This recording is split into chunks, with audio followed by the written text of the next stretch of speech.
je wilder das umgebaut ist, bloß nichts original, alles von irgendwo da dran, egal wie, das war halt irgendwie cool und irgendwie ist das dann so entstanden. Ich habe dann so ein paar Teile gesehen, die ich ganz geil fand und dann habe ich versucht, das da ranzubasteln.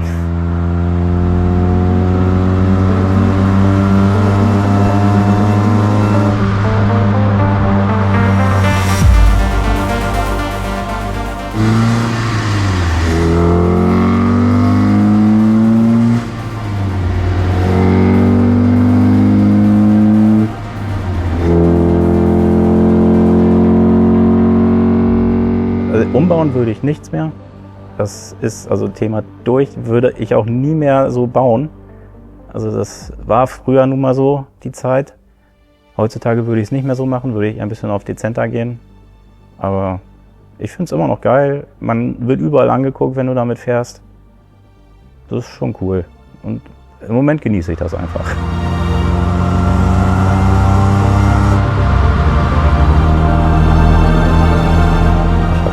Nie meine Autos verkauft, die ich hatte. Ich habe immer nur dazu gekauft. Das Einzige waren die Winterautos oder so früher, die habe ich dann verkauft. Aber ansonsten habe ich immer gedacht, das lohnt sich nicht. Du steckst da so viel Geld und Arbeit rein und warum sollen dann da ein anderer mit rumfahren nach 3, 4, 5 Jahren? Und weiß ich nicht, irgendwie war das suspekt für mich. Da habe ich gedacht, das behältst du alles. War damals bei meiner Tante auch schon so. Die hatte immer die übelst geilsten Autos, auch durch meinen Onkel. Und hat die dann immer alle verkauft. Und im Nachhinein haben immer alle gesagt, Mensch, hättest die mal behalten. Ja, irgendwie hat sich das so in meinen Kopf gefressen. Dann seitdem behalte ich die Dinger einfach. Ich kaufe die einmal, ich baue sie um und dann bleiben die hier.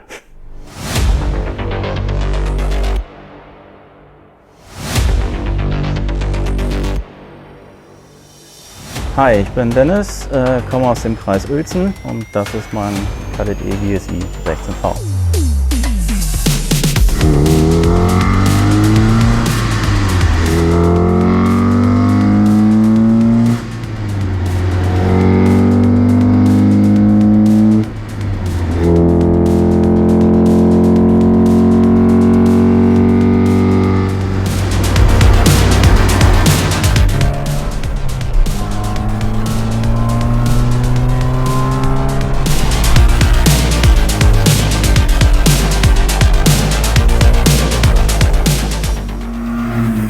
Sauerkrauts, the authentic streetwear brand for petrolheads. Besuche unseren Online-Shop und finde dein Lieblingsstück.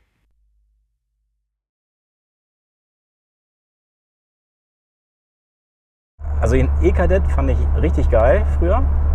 Hatte ich immer einen in so einer Tuning-Zeitung gesehen, der war auf dem Titelblatt. Die habe ich mir dann als 16-Jähriger gekauft oder so. Das war ein dreitüriger blauer E-Kadett. Fand ich so geil, wollte ich haben sowas. Ja, aber dann hat meine Mutter 1995 einen schönen roten 5-türigen E-Kadett gekauft. Ja, und dann habe ich gedacht, ach hey. Also ich habe ja zu dem Zeitpunkt habe ich noch nicht gedacht, dass ich den mal übernehmen würde, also fahren würde. Das kam dann, sie hat den 5 Jahre nur benutzt, um zur Arbeit zu fahren. Dann hatten wir das Glück, in die Dienstwohnung der Arbeit zu ziehen. Sie brauchte kein Auto mehr. Ich habe zufällig gleich Führerschein gemacht. War das Auto über. Ja, und dann habe ich den halt bewegt. War halt mein erstes Auto. Schön 60 PS, Magma Rot, ausgeblichen, 5-Türer, Bus hoch. War genau das, was ich auf keinen Fall haben wollte.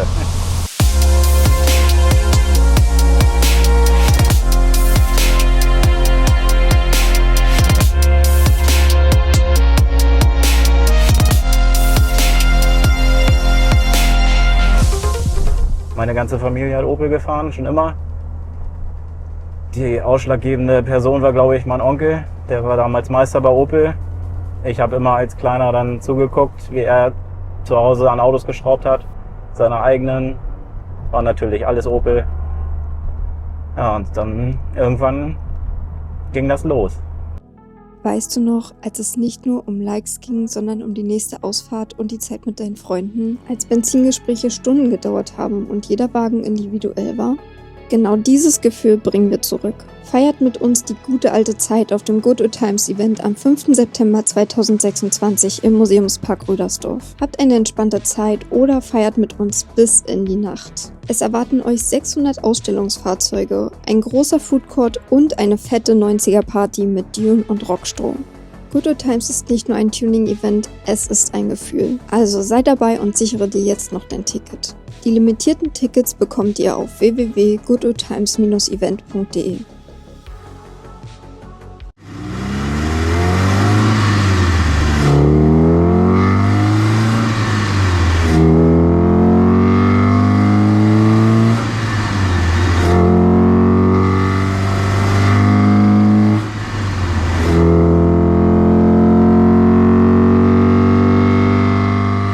Ja, der gute alte C20XE von Opel mit 150 PS Serie, inzwischen 170 PS mit dem schönen Rotkäppchen drauf, in verchromt. Offene Ansaugung, ja, und bisschen poliert, lackiert, verchromt. Der hat Software gekriegt, das Rotkäppchen. Dadurch hat man dann Phase 2 quasi. Und alleine durch das tolle Bonrad Powerrohr, was es damals so gab, ist ja gefühlt laut Katalog, ne, die 10% Mehrleistung. Stand da immer. Ja, keine Ahnung, aber er soll jetzt so 170 PS haben. Das ist dann die Phase 2. Jo.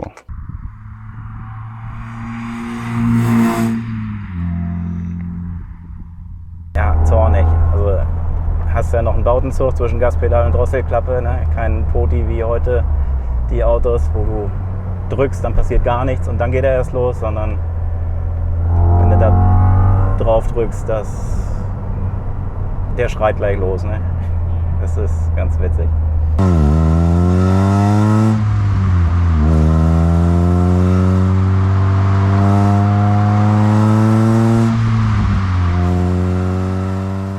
Ja, da haben wir so ein Edelstahlblech hochglanzpoliert und dann hat ein Kumpel mit dem Laser den Kadett-Schriftzug vom Kadett B früher eingelasert, damit das nicht so kahl wirkt. Und die meisten Leute wissen eh nicht, was das für ein Auto ist, wenn heute da einer vorsteht. Da ist schon ganz gut, wenn das mal irgendwo draufsteht. Ich hatte da schon die wildesten Spekulationen. Also als Kadett erkennt das kaum noch einer, weil ich ja, das Bodykit ist ja vom Golf 3, habe ich dann selber gebaut. Einmal ringsrum. War auch eine Heidenarbeit eigentlich. Aber hat irgendwie dann doch daran gepasst. Mit Auseinanderschneiden und ranlaminieren und so weiter. Die Schwelle haben aber fast 1:1 gepasst. Das war ganz praktisch. Die Stoßstange vorne, das Grundmodell ist von Carline gewesen.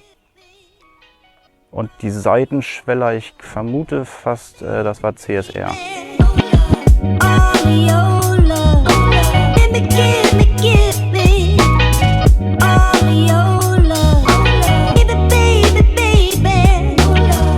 Ja, ich habe noch so ein bisschen Lüftungsschlitze.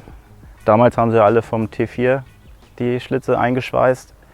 Wir haben das ein bisschen anders gemacht. Ich habe einen Kumpel, der Dachdecker ist, der hat eine Stanze für diese Entlüftung am Schornstein und so. Und da haben wir einfach dann Neuteil reingelegt und haben das dann gestanzt. Und dann sah das auch ein bisschen anders aus.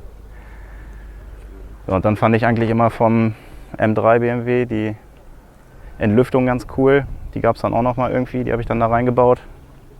Also theoretisch habe ich eine voll funktionsfähige Kotflügelentlüftung. Ja, früher war das so, es hatten so ein paar Leute mal gemacht und ich fand das ganz cool. Und irgendwie hat mir da immer was gefehlt, es war auch Geschmackssache, aber ich fand das ganz witzig, wenn das da drin ist. Ja, Spiegel, M3-Look auch, wieder an BMW angelehnt so ein bisschen. Habe ich dann auch ein bisschen umgearbeitet mit einer Echtcarbon-Halteplatte und dann den Spiegel lackiert und da reingesetzt. Also normalerweise geht der Spiegel nur bis hier und das haben wir dann angefertigt. Ja, so wie die Wischerabdeckung und die Ecken hinten, alles Echtcarbon. Ja, das Heck, das ist auch so eine Mischung, die Stoßstange. Grundmodell war auch von, ich glaube, House of Tuning damals. Auch ursprünglich mal für den Golf 3. Ist dann so ein bisschen platter und enger geworden. Dann die Irmscher Rückleuchten. Und an der Heckklappe habe ich so ein bisschen das Pontiac Le Mans, also die US-Version vom Kadett quasi, eingearbeitet. Das Ganze noch mit dem Breitbauheckflügel vom Rieger.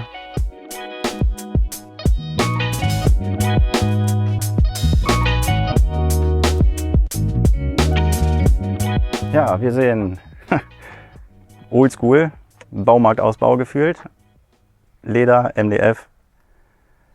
Mit so Sachen, die früher mal irgendwie in waren. Ich weiß nicht, eine Helix, eine Dragster Endstufe. Ich glaube, die Woofer kennt kaum einer. Conquest, so ein High-End US-Zeugs. Der gute 12-fach CD-Wechsler. Noch ein 3-Wegesystem oben. Mit noch einer zweiten Dragster Endstufe, der nur fürs Frontsystem dann ist. Ja, hier habe ich noch hinter einen Ladeanschluss versteckt. Eine kleine Steckdose, die nehme ich dann immer raus, weil ich einen doppelten Boden hier drin habe mit einer zweiten Batterie nur für die Anlage, dass man den auch mal im Stand so laufen lassen kann. In der anderen Seite natürlich für Freunde und Helfer, ist jetzt nicht aufgeräumt, ein Starthilfekabel, Warndreieck, Verbandskasten, alles Mögliche dahinter, was man so braucht. Ja gut, da oben ist dann nur noch die Endstufe drin fürs Frontsystem. Also das ist gefühlt noch mein erster Kofferraumausbau, gebaut 2001, das Grundprinzip so. Da war das aber noch irgendwie mit Stoff alles gemacht und ein paar andere Technikkomponenten da drin. Und das habe ich dann mal irgendwann, ja das war Mitte 2000er oder so, ist das dann so passiert. War halt so im Bereich meiner Möglichkeiten damals. Da war mit GFK 2 linke Hände gehabt irgendwie noch. Und dann bist du halt in den Baumarkt gefahren, hast dir eine Spanplatte und MDF geholt und dann ging das los. Ne? Ja, und das ist halt bis heute so geblieben, weil was soll man da anderes reinbauen, ne?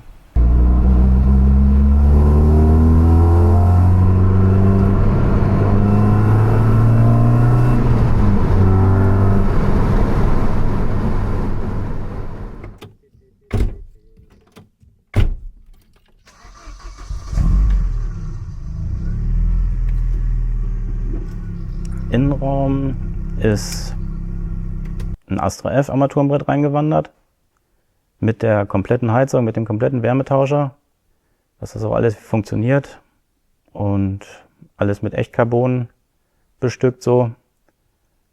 Und ja, dann habe ich noch so einen Teilemix aus dem Deo Nexia mit einfließen lassen. Die Türverkleidung, alles so. Elektrische Fenster war da sogar hinten, stammt alles aus dem japanischen Kadett quasi. Und dann gab es noch einen Vichas-Käfig dazu, den ich selbst auf Hochglanz versucht habe zu polieren. Hat 3 Bohrmaschinen gedauert, dann war das Ding auch mal fertig. Mache ich auch nie wieder. Ja, und dann noch ein paar Monaco-Halbschalen da drinne. Lenkrad ist ein 30er Momo. Ja, schön klein. Das ist auch ganz witzig. Das war das erste Teil, was ich überhaupt umgebaut habe an dem Auto. Und ab dem Punkt hat meine Mutter gesagt, nee, damit fahre ich jetzt nicht mehr. Und dann war das quasi mein Auto.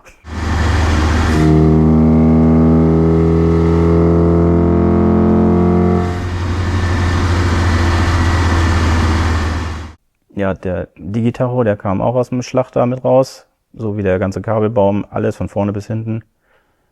Musste ich dann natürlich wieder alles umbauen auf Astra F, weil passt ja kein Stecker, nix passt da. Und ja. Das Witzige ist ja, beim Kadett GSI gab es das Digital-Tacho, das war serienmäßig. Und als Sonderausstattung, als Aufpreis gab es dann ein analoges. Das ist heute gefühlt Goldstaub, wenn man sowas hat, weil das so gut wie nie einer bestellt hat. Ja, und so sieht das dann, hat sich das alles so zusammengefügt.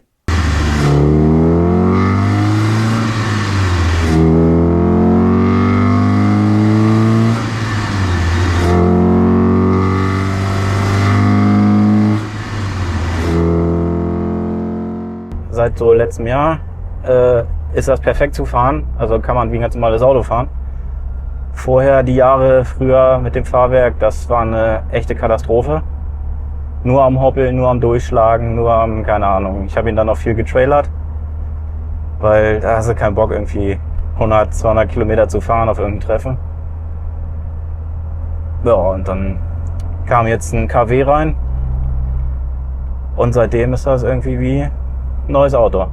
Der schleift nicht, der fährt eigentlich, der nimmt die Bodenwellen gut mit. Ist echt also kein Vergleich zu vorher.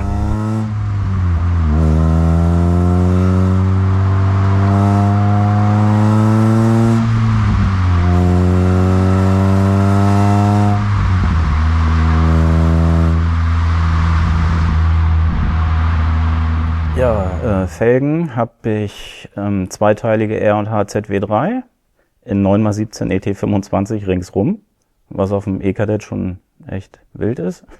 Und ja, Edelstahlbetten und ein hochglanzpolierter Stern.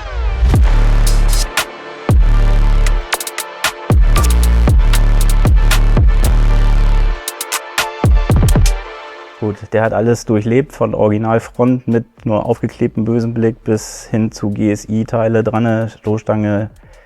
Alles, was so erschwinglich war, habe ich dann ja gekauft. Aber irgendwann war dann der Zeitpunkt, musste mal kernsaniert werden. Und zu der damaligen Zeit war halt alles, je wilder das umgebaut ist, bloß nichts Original, alles von irgendwo da dran, egal wie.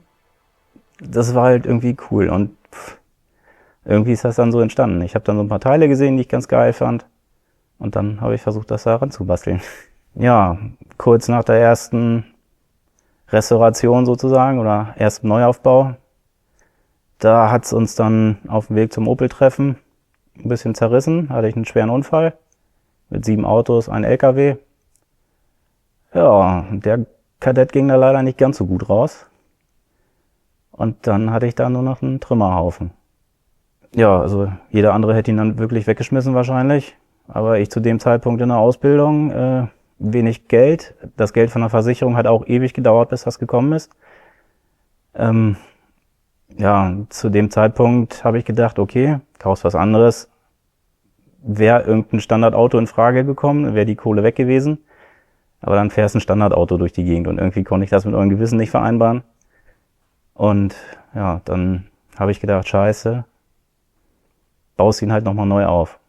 Und dann haben wir ihn halt abgeschnitten vorne, alles neu, dann auch gleich auf komplette GSI-Front mit allen Versteifungen, alles rein.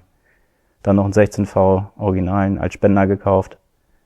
Alles, die ganze Technik übernommen, mit ABS, mit Servo, wirklich alles da reingehämmert.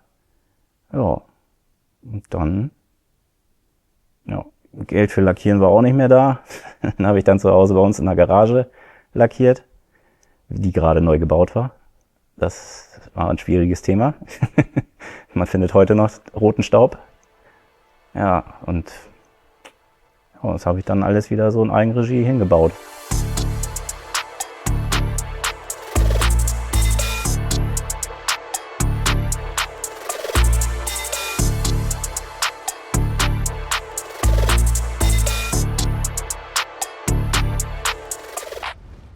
Ja, also eigentlich alles, was hier so rumsteht. Mein originales Steinmetz Cabrio, der eigentlich auch zuerst wieder weg sollte. Da wusste ich aber gar nicht, was ich gekauft habe eigentlich, erst als er hier war, dass es ein Originaler war. Ja, dann eigentlich hatte ich mir mein Traumauto gekauft, der Vectra PC draußen. Den fahre ich auch immer noch, den habe ich glaube ich 2011 gekauft. Ja, und die anderen, die kamen dann so nach und nach. Ich wollte immer eine Nürburgring Edition haben. Den Traum habe ich mir dann letztes Jahr verwirklicht. Und ja, so ein OPC 2 wollte ich auch immer schon haben. Zwar gerne in Blau, aber dann war halt nur einer in Silber da. Waren halt alle mit Getriebeschaden oder sonst irgendwas, weil sonst ein fertiges Auto war immer ein bisschen unerschwinglich. Dann habe ich die halt immer selber wieder fertig gemacht. So kommst du günstig an das, was man will, ne? Gut, ich gebe nicht so viel Geld für Scheiße aus, sage ich mal so. Also hält sich in Grenzen. Ansonsten immer gearbeitet dafür. Und da ich das ja selber kann, bin selber Kfz-Mechatroniker, sind die Arbeitskosten und Materialkosten hält sich alles sehr gering, ne? Also dadurch kannst du dann auch mal dicke Autos fahren zum erschwinglichen Preis, ne? Wenn du es halt alles selber kannst und machst und weißt, was du tust.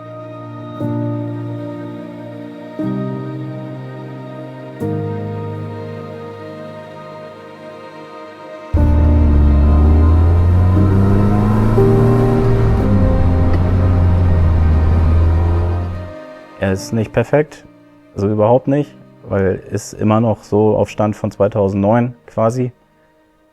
Ich würde gerne noch vieles anders machen, überarbeiten. Dafür wäre aber eigentlich komplett zerlegen, nochmal neu lackieren. Alles vernünftig nochmal nacharbeiten. Im Moment ist es so, ich habe mehr Spaß daran, damit einfach zu fahren mal wieder. Und ich denke, das werde ich jetzt erstmal so machen mit ein bisschen Instandhaltung, dass er noch einigermaßen gut aussieht und gucken, was die Zeit noch so bringt. Ob ich den nochmal komplett mache oder ob er einfach ein Zeitzeuge bleibt. Ja, ich habe also tatsächlich alles selbst gebaut, fast.